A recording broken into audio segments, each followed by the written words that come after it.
Mi esposo dijo que necesitaba caminar solo durante nuestras vacaciones en Hawái. Lo seguí hasta una pequeña capilla y encontré a mi hermana vestida de blanco. Me di la vuelta sin decir una palabra. Una semana después, se congelaron en la puerta de mi casa. Mi madre estaba riéndose. Ese es el detalle al que sigo regresando. No las manos de mi esposo alrededor de mi hermana. No las flores tropicales. No el vestido blanco corto, ni la luz de las velas saliendo por la puerta de la capilla sobre el suelo de piedra. La risa de mi madre, suave, familiar, la misma risa que utilizaba en las cenas de Navidad y los brunch de cumpleaños, y en cada hito que alguna vez había importado para mí. Había escuchado esa risa toda mi vida y la asociaba con seguridad, con calidez, con el confort específico de ser conocida por alguien que te amaba. Presioné mi espalda contra la pared de la capilla y la escuché flotar a través de la rendija en la puerta. Y comprendí, con la fría claridad de una persona que recibe noticias para las que ha estado preparándose inconscientemente durante años, que nunca había sabido en realidad a qué se refería. Había pensado que eran amor, era alivio. Mi nombre es Nora Vázquez Hale,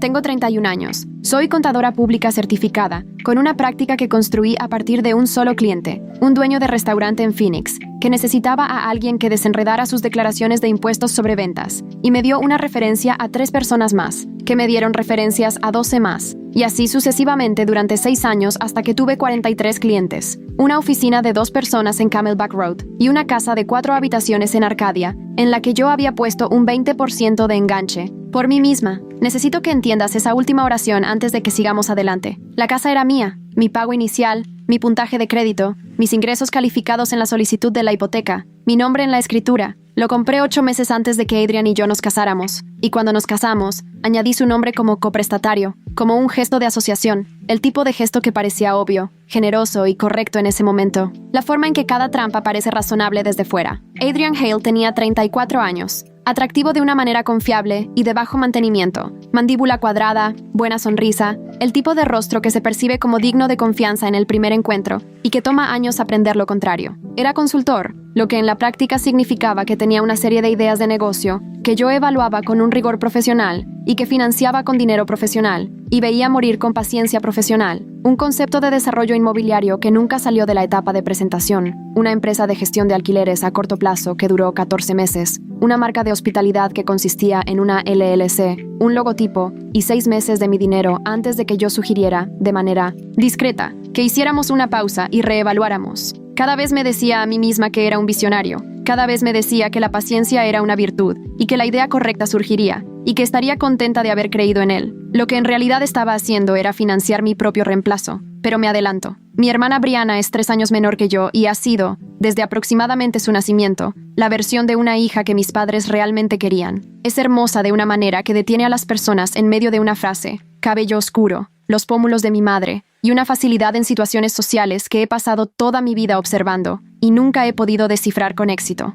Mi madre la fotografiaba constantemente, en las cenas familiares, en las fiestas, en las vacaciones. Ella angulaba la cámara y decía, Brianna, mira aquí. Y Brianna inclinaba el mentón y sonreía, y la foto salía perfecta, y yo salía ligeramente desenfocada en el fondo, o ni siquiera aparecía. Ya estaba acostumbrada a eso. Yo era la responsable, la capaz, la que recordaba las restricciones dietéticas de todos, la que organizaba el seguro de viaje y la que leía la letra pequeña. Tenía un rol en mi familia, y lo había desempeñado tanto y tan a fondo que había comenzado a confundirlo con mi identidad. El viaje de reconexión familiar fue idea mía. Mis padres habían atravesado un par de años difíciles. El ligero evento cardíaco de mi padre en otoño, un periodo estresante con la casa que habían comprado en Scottsdale, que necesitaba más trabajo del que se había proyectado. Quería darles algo. Quería que estuviéramos en un lugar hermoso juntos y recordar que nos amábamos. Planeé los vuelos. Reservé 4 noches en un resort en Wailea, habitaciones con vista al mar, desayuno incluido, una suite para mis padres y habitaciones estándar para Brianna,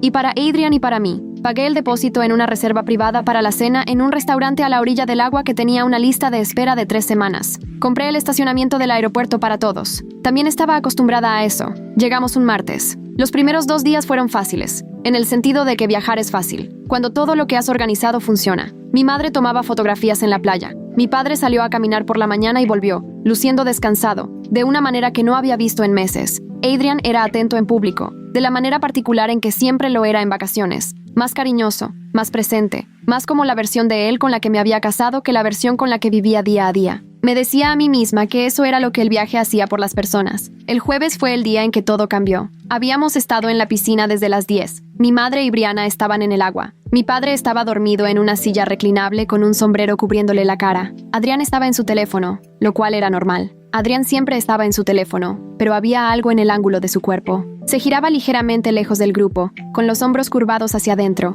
algo que noté sin registrarlo completamente. Alrededor de las 2 de la tarde, dejó el teléfono y se estiró. «Creo que necesito dar un paseo», dijo, solo para aclarar un poco mi cabeza. Se inclinó y me dio un beso en la frente. Recuerdo la textura de eso, ligero, ensayado. El beso que le das a alguien cuando el gesto es el punto, y el sentimiento detrás de él ha dejado de importar. «Volveré antes de la cena», dijo, y se dio la vuelta, alejándose de la playa. Lo observé irse. La playa estaba justo enfrente de nosotros. Arena blanca, el océano, la dirección obvia para una persona que quería caminar y despejar su mente. Se giró inmediatamente lejos del agua, hacia la carretera que corría por la parte trasera del resort. Me dije que probablemente quería encontrar una farmacia, o una cafetería, o simplemente una vista diferente. Me quedé sentada allí durante quizás 2 minutos. Luego dejé mi libro. No estoy segura de qué pensaba que iba a encontrar. Creo que alguna parte de mí había estado aferrándose a una inquietud sin forma durante meses, algo que no podía localizar o nombrar. Solo sentir de la manera en que sientes un sonido que está ligeramente demasiado bajo para escuchar, una frecuencia más que un hecho.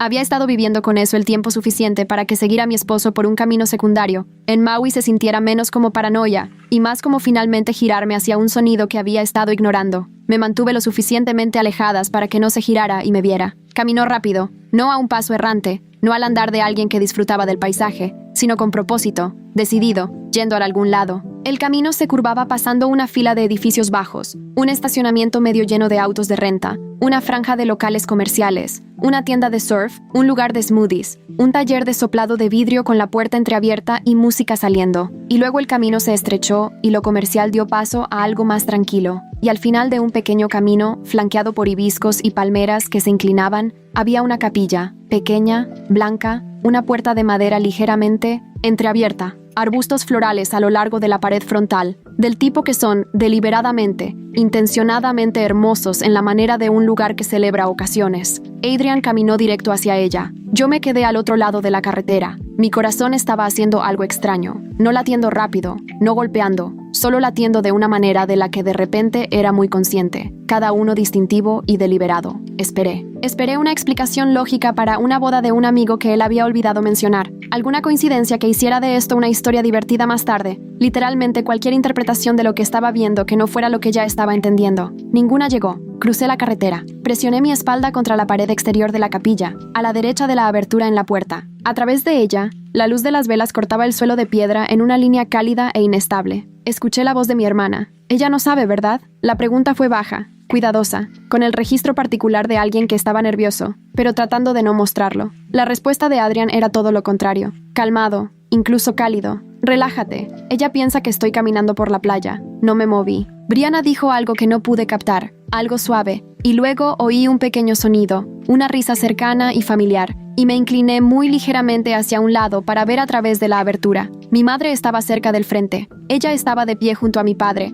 quien ajustaba su corbata con la expresión concentrada que usaba en ocasiones formales. Mi madre tenía su mano en su brazo y estaba riendo. La risa suave y familiar, la segura, la de la cena de Navidad, y se veía feliz. Mi hermana estaba de pie cerca del altar, en un vestido corto blanco con flores tropicales en las manos, y su cabello suelto, y su rostro brillando a la luz de las velas. Mi esposo caminó hacia ella y tomó sus manos en las suyas. «Una vez que todo esté arreglado en casa», dijo, con una voz tranquila y ensayada, llevando la certeza de un hombre que ya ha decidido el futuro. «Podemos comenzar nuestra vida real». Vida real. 2 palabras. Y todo lo que había estado sosteniendo como ambiguo, como en el proceso de formarse, como algo que era posible justificar, aterrizó en esas 2 palabras y se volvió concreto. Todas las noches tarde, él llamaba trabajo, cada emprendimiento que había financiado con mi propio dinero. Mientras describía su visión en palabras, reconocía ahora como ensayadas, cada préstamo que mis padres dijeron que necesitaban desesperadamente. La casa Scottsdale, las facturas médicas de mi padre, el préstamo puente que habían solicitado hace 18 meses, que no había mencionado a nadie porque no quería que fuera raro. La casa que compré, mi nombre, y luego el suyo en la escritura. las cuentas conjuntas que habíamos fusionado después de la boda, porque eso es lo que hacen las parejas casadas. Así es como se ve la confianza en la práctica. Eso es lo que pensé que estábamos haciendo. No solo me habían estado engañando, habían estado construyendo sobre mí, usándome como la base financiera de una vida en la que no estaba invitada a vivir, y cuando la base fuera lo suficientemente sólida, iban a alejarse de ella juntos, y llamarían lo que quedara mi problema. El grito se elevó en mi garganta, real, involuntario, de ese tipo que no pide permiso. Dejé que subiera, y luego, lentamente, deliberadamente, lo dejé caer de nuevo porque si cruzaba esa puerta, esto es exactamente lo que pasaría. Mi madre alcanzaría mi brazo. Mi padre diría algo cuidadoso y mesurado. Adrian se vería apenado de la manera específica en que se veía apenado cuando necesitaba que aceptara una explicación. Rostro abierto, ojos preocupados. El lenguaje corporal de un hombre que era bueno para ser perdonado. Brianna lloraría. Alguien diría que estaba malinterpretando. Alguien diría que debería calmarme. Alguien me ofrecería un vaso de agua y sugeriría que discutamos esto en privado. En algún lugar podría ser manejada. Pasé toda mi vida siendo manejada. No hoy. Me di la vuelta y me alejé de la puerta. Regresé por el camino. Pasé por el Habitus. Pasé por Las Palmas. Pasé por la tienda de surf y el lugar de smoothies. Y las parejas que tomaban fotos afuera del estudio de soplado de vidrio, donde la música seguía sonando. Caminé por el vestíbulo del resort, con el rostro sereno y las manos sueltas a los lados. Y fui a la recepción y pedí muy en voz baja una habitación privada. La mujer en la recepción, joven, eficiente, con una placa que decía Keala, me miró un segundo más de lo que normalmente se requiere para un check-in. Lo que sea que vio, no hizo preguntas. Por supuesto, dijo. Un momento y me entregó una tarjeta llave. Habitación 214, planta baja con vista al jardín. Le di las gracias y caminé por el pasillo. Y cuando la puerta se cerró detrás de mí, y estuve sola en una habitación tranquila con paredes blancas, y el sonido del océano en alguna parte distante, y la luz de la tarde entrando plana por las cortinas, me senté al borde de la cama y respiré durante exactamente 30 segundos. Luego llamé a un abogado. Su nombre era Margaret Chen. Ella era una abogada de familia con sede en Phoenix, con 30 años de experiencia, una reputación que había investigado cuidadosamente 6 meses antes, y la había guardado en la parte de mi cerebro que almacenaba información que esperaba nunca usar. La había encontrado durante una noche tardía que no podía explicar en ese momento, una noche en la que Adrián había llegado a casa a las 11:30 después de una cena con un cliente, y había permanecido despierta después haciendo el tipo de recuento silencioso que haces cuando algo no encaja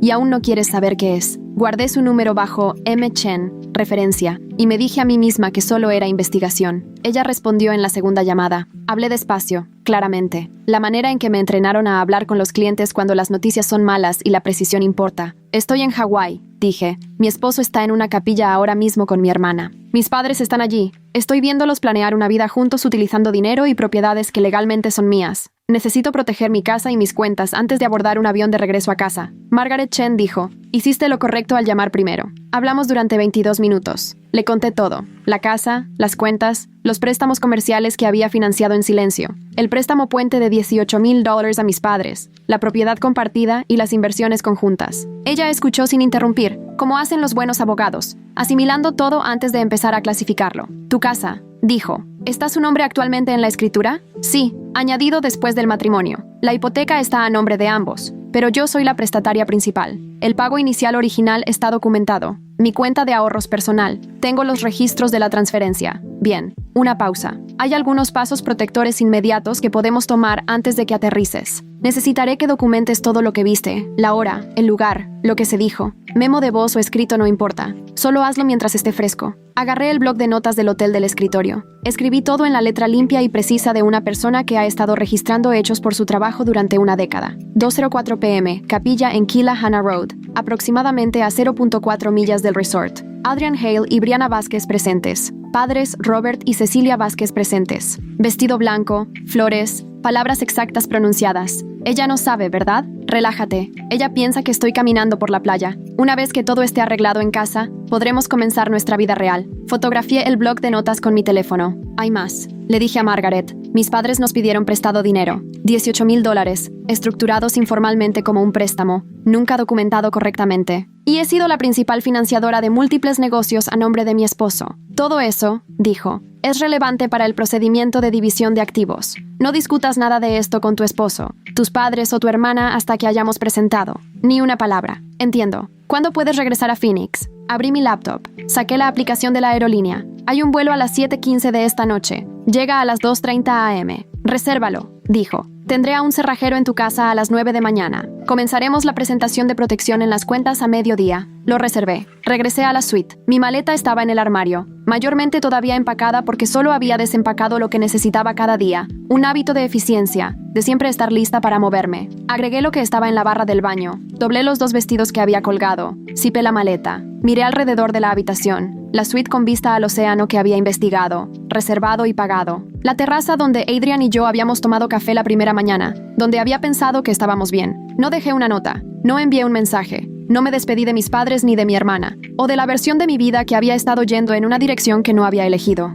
Caminé por el vestíbulo con mi maleta, agradecí a Keala en la recepción y subí a un taxi al aeropuerto, a 30,000 pies sobre el Océano Pacífico, con mi teléfono en modo avión y las luces de la cabina atenuadas, y la mayoría de los pasajeros dormidos. Me senté con las manos entrelazadas en mi regazo y miré por la ventana a la oscuridad y pensé en los cimientos. Pensé en lo que significa construir sobre algo que no sabe lo que se está construyendo. Pensé en mi casa en Arcadia, la que tiene loseta de terracota en la entrada, y en el limonero en el patio trasero que había plantado de un retoño. Y pensé en cuánto de lo que creía que era una sociedad, en realidad había sido extracción. No lloré, no en el avión. Más tarde sí, pero no en el avión. Aterricé en Sky Harbor a las 2:47 a.m. Estuve en casa a las 3:20. Puse mi maleta dentro de la puerta principal y caminé por la casa en la oscuridad, tocando cosas. La encimera de la cocina, la estantería, el marco de la puerta trasera, de la manera en que tocas cosas cuando necesitas confirmar que todavía están ahí. Seguían ahí. A la mañana siguiente, el cerrajero recomendado por Margaret Chen, un hombre llamado Dale, que dirigía una empresa llamada Secure Fast en Tempe, y que aparentemente había hecho este tipo de trabajo antes, porque no hizo preguntas y trabajó de manera eficiente. Cambió la cerradura de cada puerta de la casa para las 9:45 a.m. Al mediodía, Margaret había presentado la solicitud de la orden de restricción temporal sobre las cuentas compartidas. La petición citaba el desperdicio marital y la disipaicón de activos, que es el lenguaje legal para decir que mi esposo ha estado gastando nuestro dinero en un futuro que no me incluía. Ella también presentó la solicitud inicial de divorcio. A las 2 p.m., tuve una llamada con mi contador, James Okafor, con 14 años de experiencia, CPA y CFE, quien había estado gestionando mis finanzas personales en paralelo con mi negocio desde que empecé la práctica. Le expliqué lo que necesitaba. Estuvo callado por un largo momento después de que terminé. Nora, dijo con cuidado, los patrones y la cuenta conjunta, los flujos irregulares en los últimos 18 meses. Yo había señalizado algunos de esos internamente, pero no los había mencionado porque parecía satisfecha con las explicaciones. ¿Qué patrones?, dije. Me envió el análisis dentro de la hora. $37,000 en transferencias a una cuenta de inversión vinculada a una LLC de Nevada. La LLC, que James había verificado, estaba registrada a nombre de un Adrian Jade Hale. Mi esposo había estado moviendo dinero en silencio. Envié el documento a Margaret a las 3:15 p.m. Su respuesta llegó en 11 minutos. Esto cambia la presentación. Potencial exposición criminal. Lo discutiremos mañana. Me senté en la mesa de mi cocina con el análisis de James abierto en mi laptop y una taza de té que se había enfriado. Y corrí los números como lo hago con todos los números. Metódicamente, completamente, sin apartar la vista del resultado. 37,000 movidos en 18 meses a una cuenta que no sabía que existía. Para un futuro que se estaba construyendo en silencio, él activó la levadura, financiado por mis ingresos, mi crédito y mi aparentemente inagotable disposición a creer lo que me decían. Agregué eso a los préstamos comerciales, 41,000 en 3 emprendimientos, el préstamo informal a mis padres, 18,000. La discrepancia en las contribuciones de gastos del hogar que James había calculado de manera útil como parte del análisis, 22,000 en 3 años. La diferencia entre lo que contribuí y lo que hizo Adrian, total, $118,000. Ese fue el costo de mi fundación, desglosado. No le conté a nadie lo que había sucedido, ni a amigos, ni a colegas, ni a mi asistente Maya, quien notó que estaba más callada de lo habitual esa semana, y me preguntó si estaba bien, y recibió como respuesta que solo estaba cansada, que había tenido un viaje largo. Necesitaba ser invisible hasta que el trabajo legal estuviera terminado. Margaret trabajó rápidamente. El lunes, presentó la petición de divorcio y la moción de protección de activos simultáneamente. La orden de restricción temporal sobre las cuentas conjuntas fue otorgada por una jueza del condado de Maricopa llamada la Honorable Patricia Reyes, con 22 años en el cargo, conocida por casos de derecho familiar que involucraban conductas financieras indebidas, el martes por la tarde. La presentación de la LLC de Nevada fue remitida a un investigador de delitos financieros de la Oficina del Fiscal General de Arizona, el agente especial Daniel Ruiz, quien había pasado 11 años haciendo exactamente este tipo de trabajo de rastreo de activos. El agente especial Ruiz me llamó el miércoles. Señora Vázquez Hale, dijo, en el tono de un profesional que está siendo cuidadoso con la información que considera significativa,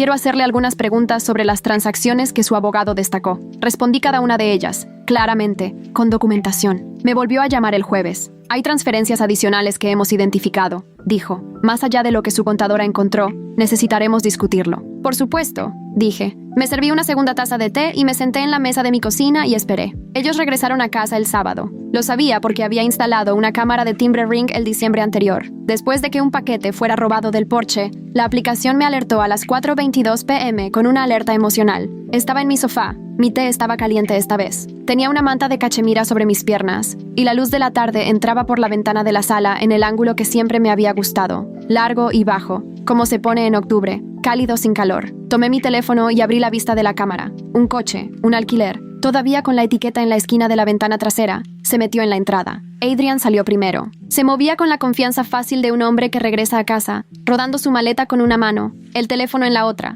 revisando algo. El lenguaje corporal específico de alguien que no tiene idea de que algo es diferente. Brianna salió del asiento trasero. Tenía una bolsa de manos sobre un hombro y gafas de sol, y se veía como siempre, compuesta, bonita, acostumbrada a que las cosas salgan como ella quiere. Mis padres salieron al final. Mi padre cargando su pequeña bolsa de cuero. Mi madre con la expresión que llevaba después de un viaje que había disfrutado. Adrian subió los escalones del porche. Metió la mano en su bolsillo. Sacó su llave. Lo vi deslizarla en la cerradura. La llave no giró. La sacó. La miró. Intenta de nuevo. Aún nada. Brianna se acercó detrás de él y lo vio primero. El sobre que había pegado a la puerta esa mañana. Un sobre blanco de tamaño carta. 3 documentos dentro, sellados con una tira de cinta. Ella señaló. Él miró. Él lo abrió. Observé su rostro en la pantalla de 3 pulgadas de mi teléfono, mientras leía la primera página. El recibo del cerrajero. Membresía de la compañía Dales. La fecha. La descripción del servicio. Revisión completa. Propiedad residencial. 4 cerraduras. Luego la segunda página. El aviso de restricción de la propiedad, registrado en la oficina del secretario del condado de Maricopa, notando el procedimiento de divorcio activo y restringiendo cualquier transferencia o gravamen de la propiedad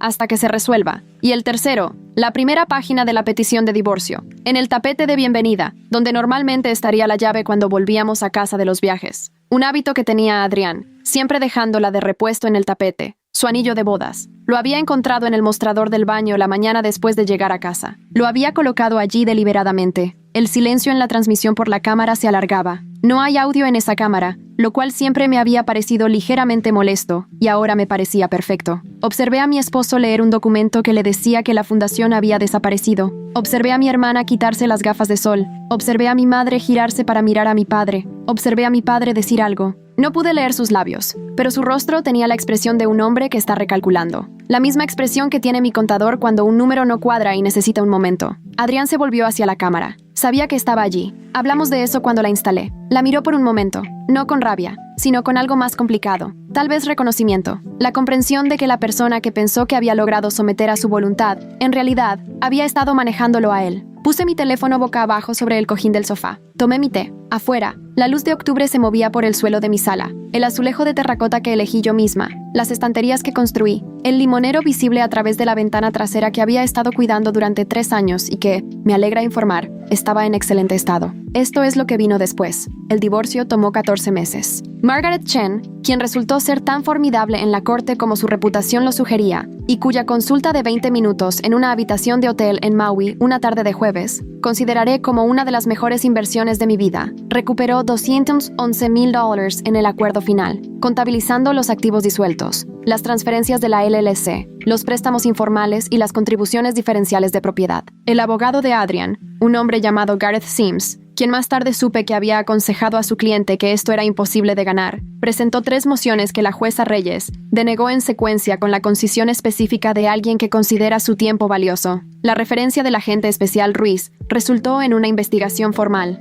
La LLC de Nevada se había utilizado para ocultar aproximadamente $53,000 en activos durante el periodo del matrimonio. Adrian fue finalmente acusado de un cargo de fraude financiero y se declaró culpable de un cargo menor que resultó en 2 años de libertad condicional, restitución y una multa. Su nombre aparecerá en el registro público de esa declaración de culpabilidad durante el futuro previsible, lo cual es un hecho que ni celebro ni lamento. simplemente existe. Brianna se mudó a San Diego. No he hablado con ella. No sé qué esperaba. Posiblemente que eventualmente yo fuera la persona más madura de la manera específica en que siempre contó que lo fuera, para absorber, aceptar y readaptarme para acomodar la comodidad de los demás. Me he retirado de esa versión particular de mí mismo. Mis padres fueron una conversación más larga y difícil. Mi padre, a su crédito, fue el primero en llamar, no con excusas, sino con el reconocimiento específico de un hombre que ha comprendido algo sobre sí mismo demasiado tarde y no está seguro de que haya algo que se pueda hacer. Hablamos ocasionalmente, con cuidado. No estoy seguro de qué somos el uno para el otro ahora. Todavía estoy descubriéndolo.